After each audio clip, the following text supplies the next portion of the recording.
এই যে শোনো, আমাকে হয়তো বাংলাদেশ টপ ওয়ানের মতো লাখ লাখ মানুষ ভালোবাসে না, তবে হ্যাঁ, আমি কখনোই নাইম আলমের মতো তোমার জীবন থেকে হারিয়ে যাব না।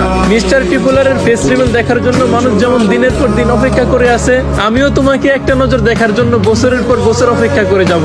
ইটস কাব্য যেমন নিজের বউকে ছাড়া অন্য কোনো মেয়ের দিকে তাকায় না, ঠিক তেমনি আমিও কখনো তুমি ছাড়া অন্য কোনো মেয়ের দিকে তাকাবো না। কখনো যদি দেখি তোমার অনেক মন খারাপ, তাহলে আমি তোমাকে রিওমরের মতো কবিতা শুনিয়ে তোমার মন ভালো করে দেব।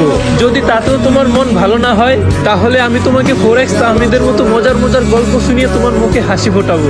তুমি যদি আমাকে কে মিরাজের মতো ভরসা করতে পারো, তাহলে আমি কখনোই গেমিং উইথ তালহার মতো তোমার উপর বিরক্ত হয়ে তোমাকে ছেড়ে দিব না। হাজার হাজার গেমিং ক্রিয়েটরের যেমন স্বপ্ন যে তার গেমারিতে একটা বিবেশ থাকবে, ঠিক তেমনি আমারও স্বপ্ন আমার ঘরে তুমিই আমার বউ হয়ে থাকবে। কখনো যদি তুমি আমাকে যারা গেমিং এর মতো ছেড়ে চলে যাও, আমি রোস্টেড গেমিং এর মতোই তোমাকে দোষারোপ না করে তোমার জন্য সারা জীবন অপেক্ষা করে যাব।